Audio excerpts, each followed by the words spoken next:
I'm here at the Summit View Cemetery in Guthrie, Oklahoma.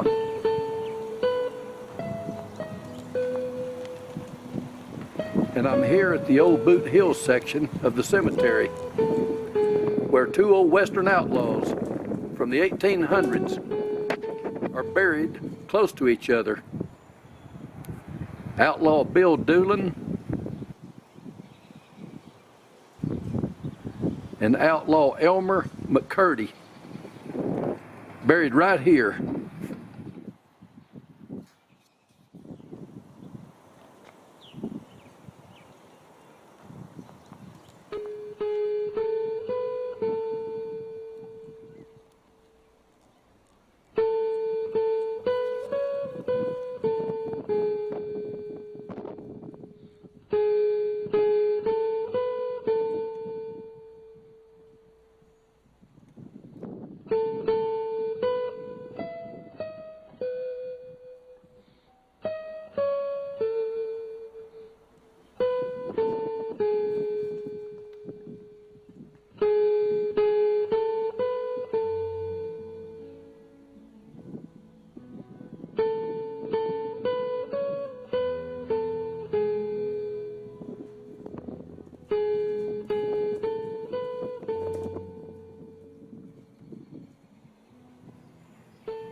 Elmer McCurdy, he's one of the lesser known old Western outlaws, but he's one of the old Western outlaws with a very interesting story.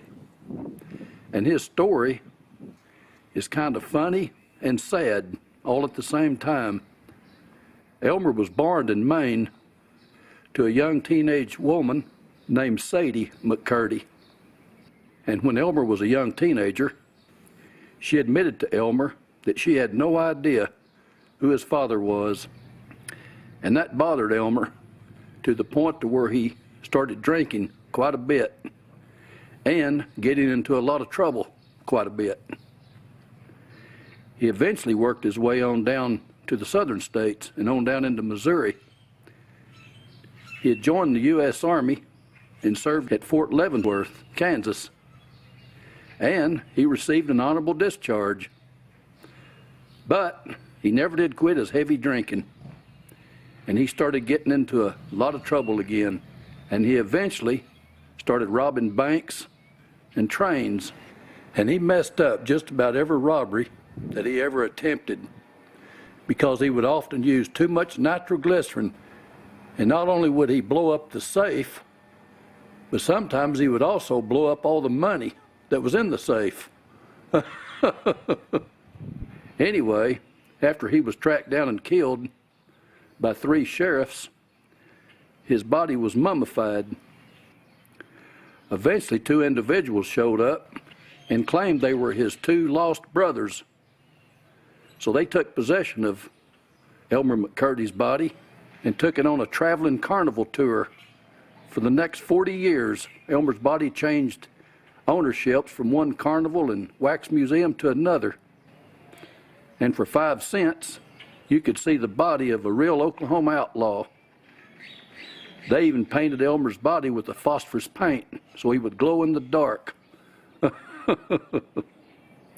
Eventually, after many decades of traveling around in carnivals and sideshows and freak shows, people forgot that he was a real person.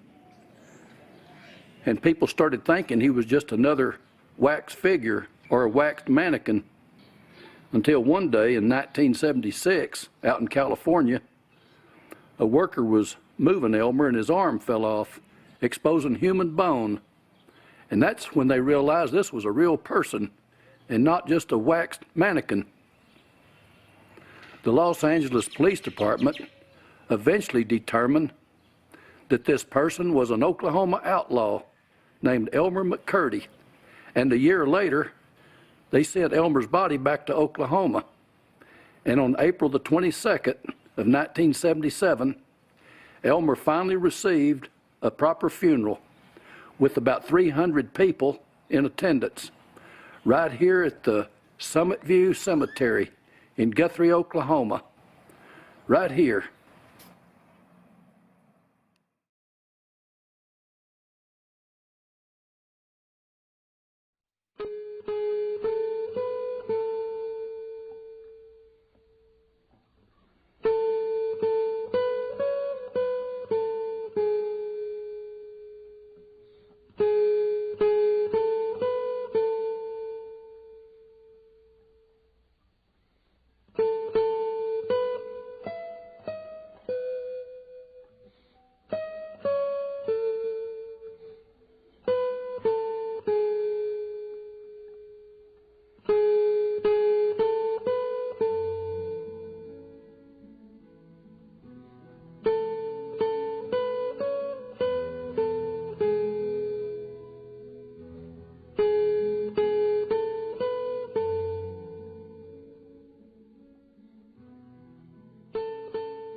And right over here, from Elmer McCurdy's grave, on past this tree, is another old Western outlaw who's a little bit more famous, by the name of Bill Doolin. And he's buried right here.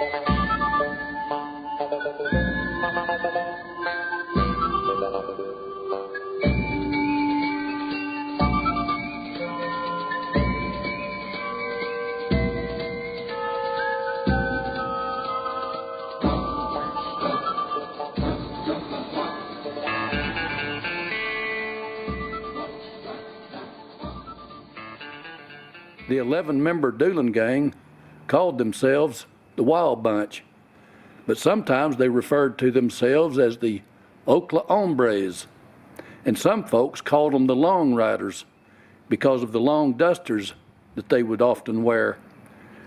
Besides Bill Doolin, the leader, the other 10 gang members was William Blake, who they called Tulsa Jack, and then there was Dan Clifton, who they called Dynamite Dick. There was Roy Daugherty, who was also known as Arkansas Tom Jones, and there was Bill Dalton, and there was George Bitter Creek Newcomb, who was also known as the Slaughter Kid, and there was Charlie Pierce, and William F. Rattler, who they called Little Bill, and there was George Waitman, who was also known as Red Buck, and there was Richard West, who was also called Little Dick, and the last gang member was Oliver O. Yantis.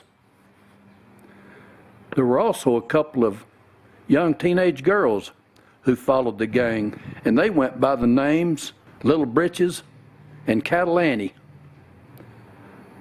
By the time Bill Doolin was tracked down in 1896 and killed, most of his gang members had already been killed. But nobody knows whatever happened to Little Britches and Cattle Annie.